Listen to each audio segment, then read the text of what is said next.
ये कहानी एक बुजुर्ग फकीर के लहजे में सुनाई जा रही है जो किसी गांव की मस्जिद के बाहर बैठे लोगों को अपनी आंखों देखी एक खौफनाक हकीकत बता रहा है। उसकी आवाज में दर्द और गहराई है और हर लफ्ज सुनने वालों के रोंगटे खड़े कर देता है। बेटे जरा पास आकर बैठो। हाँ तुम भी सुनो। आज जो मैं तुम्हें बताने जा रहा हूँ वो कोई किताब में लिखी बात नहीं, ये मेरी खुद की देखी हुई हकीकत है।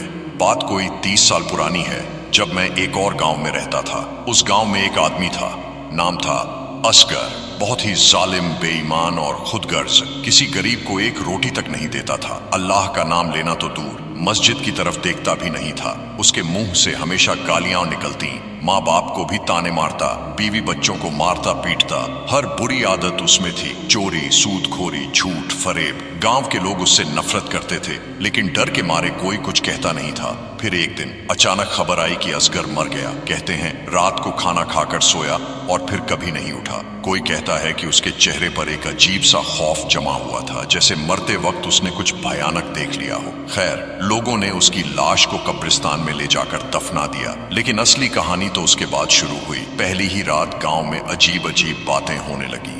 कब्रिस्तान की तरफ से डरावनी चीखें सुनाई देने लगी, जैसे कोई मदद के लिए पुकार रहा हो। पहले तो लोगों ने सोचा कि कोई जानवर होगा, लेकिन फिर हर रात यह चीखें तेज होती गईं। ऐसा लगता था जैसे कोई दर्द से तड़प रहा हो, गिड़गिड़ा रहा हो।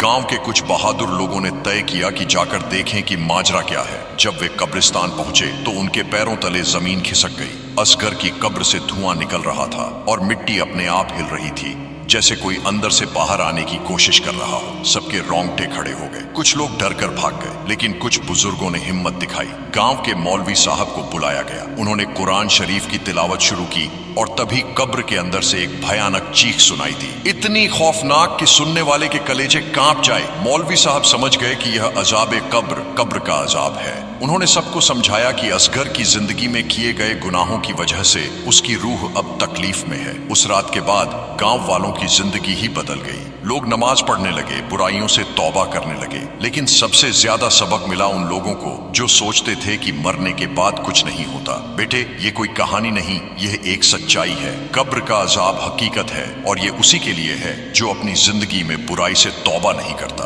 अगर चाहते हो कि कब्र में आराम मिले तो अल्लाह से डर कर जीना सीखो, अच्छे काम करो, लोगों के हक मत मारो और हमेशा अपने रब को याद रखो, वरना वो दिन दूर नहीं जब तुम्हारी चीखें भी इसी हवा में गूंजेंगी, लेकिन कोई तुम्हारी मदद करने वाला नहीं होगा। बुजुर्ग फकीर की बात सुनकर पूरा मजमा खामोश हो जाता है। हर किसी के चेहरे पर खौफ और गहरी सोच के निशान उभर आते हैं।